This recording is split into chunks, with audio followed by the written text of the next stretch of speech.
Rain was falling, but the kind that doesn't cleanse, the kind that seems to expose everything instead. It streaked across the tall glass of Lockwell Gata Hub's main building, bending city lights into smears of gold and gray. Inside the lobby, Beatrice's reflection flickered in the wet marble floor. Flawless hair, controlled breath, shaking hands. She had told herself she only came to drop off Joel's forgotten phone. That was the truth she rehearsed while driving. But truth is rarely that simple. The elevator ride to the 14th floor felt endless. Each floor ding sounded like a countdown to something her instincts already knew. He said Saturday meeting, she thought, with Linda. New project launch. And the promotion he had been hinting about all week. The one he'd barely been able to stop talking about to friends. But why a meeting on a weekend evening? Why the nervous tone when she called an hour earlier and he ended the call too quickly? When the doors slid open, the first thing she heard was laughter. Soft, intimate, and so familiar it didn't belong in an office. Her heels clicked across the corridor. The glass panels ahead showed the glow of the conference room, the same one where Joel once surprised her with anniversary flowers. Now, through that same glass, she saw him. Her husband, kissing Linda Lockwell. Beatrice froze. The moment unfolded in cinematic slow motion. Joel's hand tangled in Linda's hair, Linda's arms circling his neck like it belonged there. Beatrice's breath left her chest like something physically stolen. The phone in her hand slipped and hit the floor, shattering the fragile silence. They turned. Joel's face drained of color, and Linda, ever the executive, straightened her blouse, composed within seconds. Beatrice, She didn't wait. The look on his face, the one that used to mean everything, now meant nothing. Beatrice walked away, fast, deliberate, like every step was a thread cutting loose. Don't run, she told herself. Don't break here. Not in front of them. The elevator doors closed, sealing her reflection between two worlds, the woman who once believed in love's permanence and the woman about to learn its fragility. The drive home was a blur of headlights and thunder. The house they'd shared for 10 years sat quiet and immaculate. The life she'd curated like a gallery of faith. Framed photos of their travels, the 10th anniversary gift she had been crafting for weeks, a collage of their happiest moments, printed and sealed in glass. It sat waiting on the dining table, wrapped in gold paper. He was supposed to open that tomorrow. Beatrice sat at the piano, her sanctuary. Her fingers touched the keys but made no sound. Her reflection in the polished wood looked like a stranger wearing her life. When did we stop being enough? She whispered to the room. Memories played like film reels. Joel's late nights, the new cologne, the unread messages he'd quickly dismissed. She had wanted to trust him. You always trust too long, her mother used to say. But tonight, something inside her had hardened. By morning, grief had burned down to resolve. The fitness influencer, the woman who taught others to find strength in motion, now turned that discipline inward. She showered, dressed, and drove back to the city with the precision of someone on a mission. Her destination wasn't Lockwell Data Hub this time. It was the office of Veronica Blackwell, a divorce attorney so feared in corporate circles that people whispered her name like a storm warning. The elevator doors opened to a top-floor office overlooking the skyline. Everything about it spoke control. Clean lines, silver orchids, city light bouncing off marble.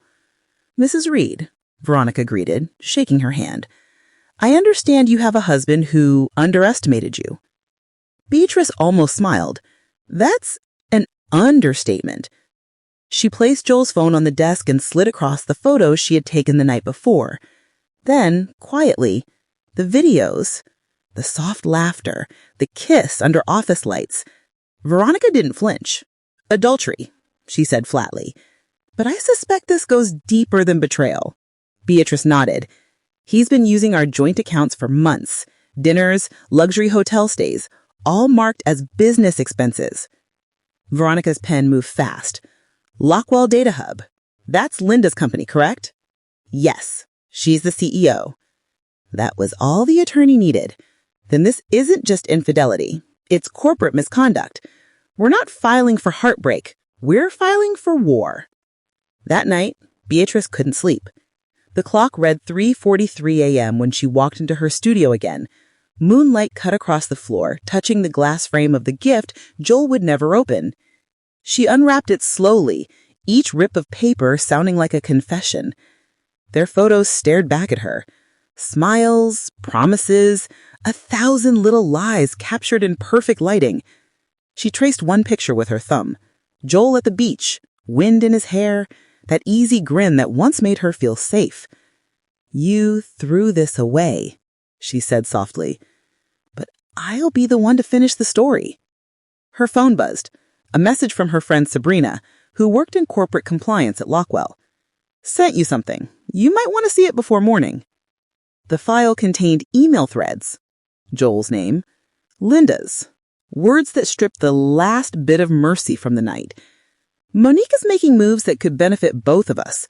Lauren is too naive to see what's coming." Except this time, it wasn't Monique or Lauren.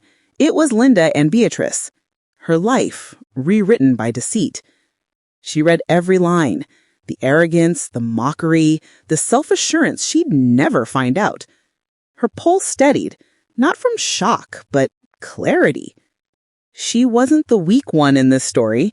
She was the storm about to break. Morning sunlight bled through gray clouds. At 8 a.m., she stood before her mirror, buttoning a navy dress, controlled, composed, dangerous in her calm. She adjusted her pearl earrings, her grandmother's, and whispered to her reflection, "Today I stop being the wife. Today I become the consequence." The world outside hummed, unaware that the quiet woman stepping into her car was about to turn betrayal into spectacle. And when she started the engine, the reflection of the Lockwell building shimmered in her windshield, tall, glass, and fragile, just like the life she was about to shatter. The city always looks different when you're done believing in it. On Sunday morning, Beatrice drove through downtown like a ghost navigating a familiar dream. Coffee shops overflowed with laughter, couples lingered at crosswalks, and sunlight hit the glass towers with cruel brightness. To the world, nothing had changed. But for her, the world had split cleanly in two, before the kiss and after. Her phone buzzed again. Another message from Sabrina. "Got more for you. Check your email. Be careful. This could blow up big." Beatrice parked near the marina, the same spot where Joel once proposed. She opened her laptop, hands steady, eyes sharp. The new files weren't just personal, they were explosive. Expense reports, corporate memos, flagged transactions. Joel's signature appeared on several of them, each one linking Lockwell Data Hub to phantom clients and shell payments. Linda's approval stamps followed, pristine and bold. Her jaw tightened. This wasn't just an affair. It was a cover-up. Every dinner, every hotel, every late-night meeting, it was all part of a bigger rot. She leaned back, the ocean wind threading through her hair, tasting of salt and memory. "You wanted to build an empire together," she whispered. "You just forgot who helped you build it." Her reflection in the laptop screen looked calm, too calm. She closed it, turned on her phone camera, and began recording. Not for social media, not yet. For herself, for the record, for the day truth needed proof. By midday, she was back in Veronica Blackwell's office. The attorney looked up from a stack of case files, one brow arching. "Back so soon?" Beatrice placed a flash drive on the desk. "This isn't about cheating anymore. It's fraud, coordinated and deliberate. Veronica inserted the drive, scrolling through screenshots and statements. Her eyes narrowed, her tone sharpened. They were running funds through joint ventures under your husband's authorization. I want a full audit, Beatrice said, and I want it public. Veronica looked up. Public means messy, headlines, depositions. You'll be under scrutiny. Beatrice's lips curved faintly. Good, let them watch. Veronica leaned back, studying her. You're not here just to end a marriage, are you? Beatrice met her gaze. I'm here to end the illusion. A quiet respect flickered between them. Veronica began assembling documents, one pile labeled financial disclosure, another corporate malpractice. This is going to rattle more than his conscience. Then maybe it's time someone did. Later that evening, Beatrice stopped by her friend Sabrina's apartment, a small, cluttered place overlooking the old bridge. Sabrina, hair tied up, laptop open, looked up from her screen with a grin that couldn't hide the worry beneath. You sure you want to do this? She asked. Once this hits, there's no going back. Beatrice sipped from her cup. He gambled our marriage for her. I'm just cashing in the truth. Sabrina handed her a printed document, an internal memo from Lockwell's finance department. Linda authorized bonuses to your husband labeled as consulting incentives, over 200 grand. 200? Beatrice's voice trailed off. The betrayal was now tangible, a number, a proof. He used to tell me we couldn't afford vacations. Sabrina shrugged, half bitter, half sad. Guess the beach he promised ended up in her hotel suite. Beatrice didn't smile. Thank you, Sab. Hey, Sabrina said softly, you're not alone in this. Just promise me something. Don't let them turn you into them. Beatrice looked at her, really looked at her. Don't worry. I'm not burning everything, just what deserves to burn. That night, she stood in her studio again, the same room where she'd once choreographed fitness routines and laughter-filled live streams. Now, her camera pointed at something else entirely, the truth. The first clip was simple, her voice narrating over photos and screenshots, calm and deliberate. Sometimes betrayal isn't loud. It's quiet, polished, signed at the bottom of a contract. She spoke not as a victim, but as a storyteller reclaiming her own ending. The footage of her husband's affair, the documents linking Linda to fraud, all pieced together like a silent film of consequence.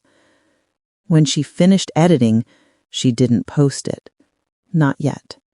She saved it under one title, The Cost of Loyalty.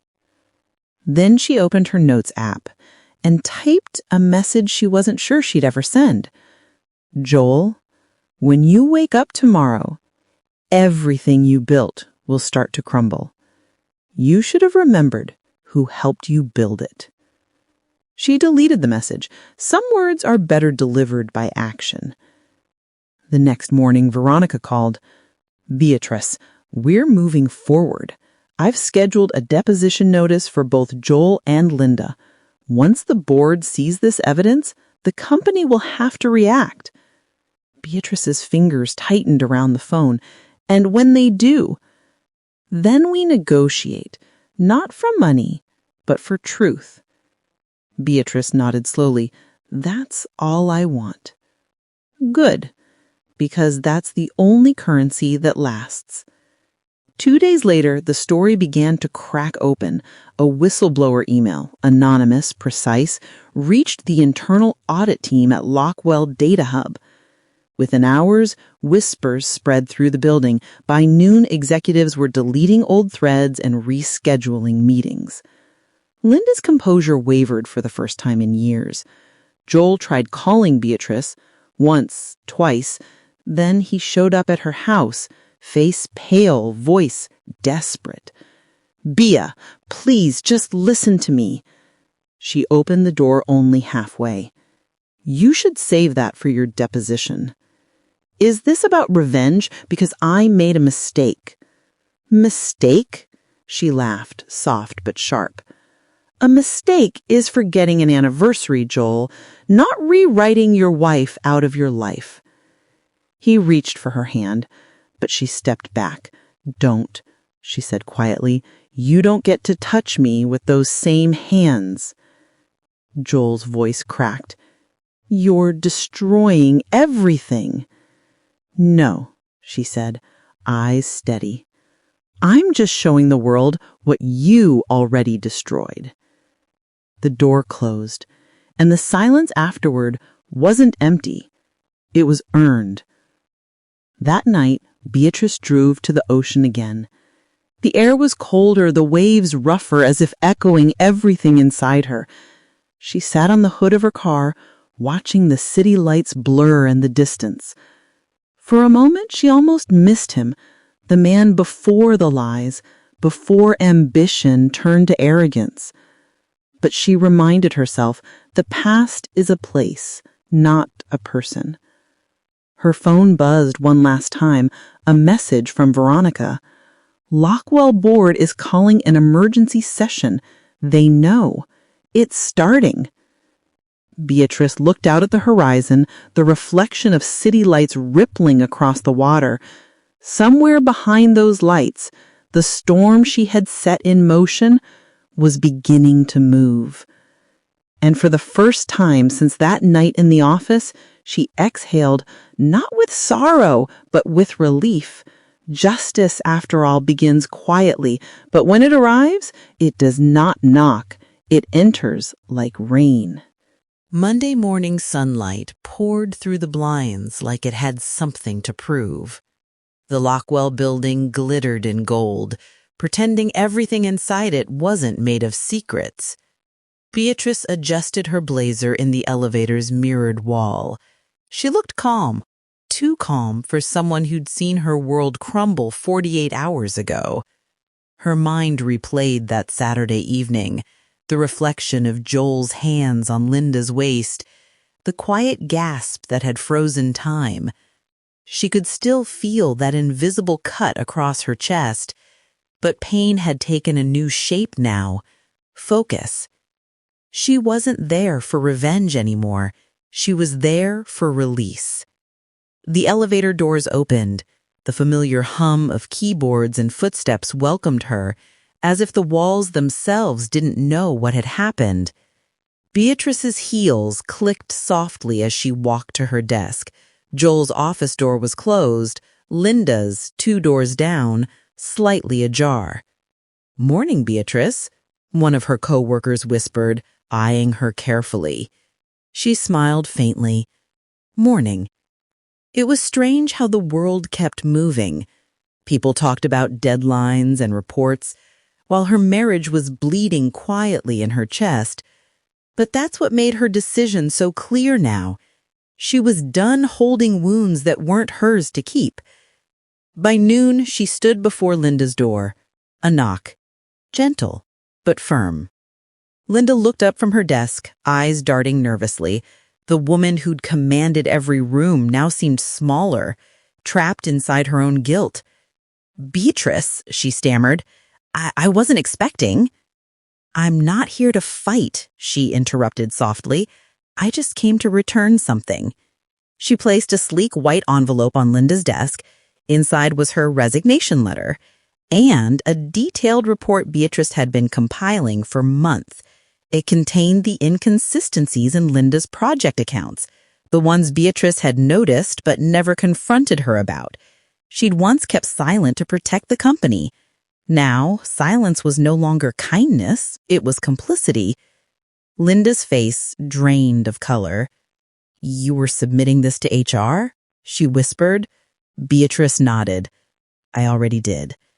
The air hung heavy. For a second, Linda tried to regain her composure, straightening her posture. "You think this will fix what Joel did?" she spat quietly.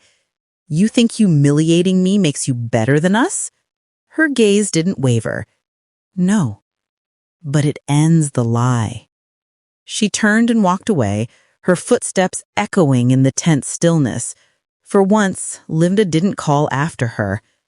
Outside, Beatrice inhaled deeply. The air felt new, like she'd stepped out of someone else's life. She went straight to HR, handed over her office badge, and left the building without looking back. That evening, the house was quiet when she returned. Joel was sitting on the couch, tie loosened, staring at the floor. The man who had once promised her forever looked 10 years older. "You went to work today?" he asked, voice thin. "I did." "And Linda?" "She'll deal with her choices, like we all do." He swallowed hard, shame twisting his face. "Beatrice, I don't know how to say sorry enough times. I've been an idiot. No, worse. I threw away everything that mattered." Her eyes softened, but didn't melt. "You didn't throw it away, Joel. You traded it for something smaller." He stood up slowly, hands trembling. "Is this it then? You're leaving?" She exhaled. "I already did." There was no anger in her voice, just quiet truth. She took off her wedding ring, placed it on the table, and for the first time in years, she felt light. Joel tried to speak, but words failed him.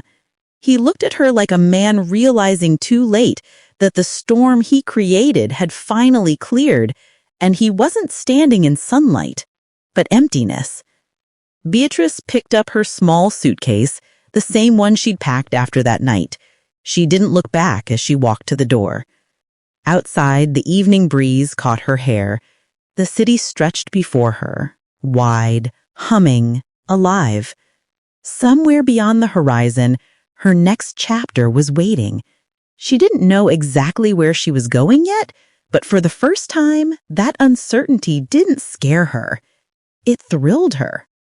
3 months later. The cafe was warm, the kind that smelled like cinnamon and peace. Beatrice sat by the window, laptop open, tapping gently on the keyboard. Her new consulting firm, small but hers, was finally gaining traction. The same clients who had once ignored her ideas now sought her advice directly. Her phone buzzed with a message, unknown number. "Joel, I signed the divorce papers. I wish things had been different." Beatrice stared at the screen for a long time. Then she typed one word back. "Be well." No anger, no nostalgia, just closure. She set the phone aside, closed her eyes, and listened to the low hum of the cafe around her. For the first time, the sound didn't drown her thoughts. It steadied them. Outside, the city moved on, unbothered by the quiet triumphs of one woman reclaiming her name. Beatrice smiled faintly. She wasn't just surviving anymore. She was becoming. So, fam, would you have walked away like Beatrice did? Or would you have stayed, hoping love could still heal the betrayal? Sometimes strength isn't loud. It's the quiet decision to start again. When trust is broken, can love ever truly recover? Or does peace come only when we let go? If this story touched you, if you felt her pain, her courage, her silence, then like this video, subscribe, and stay with us for more stories that speak to the heart.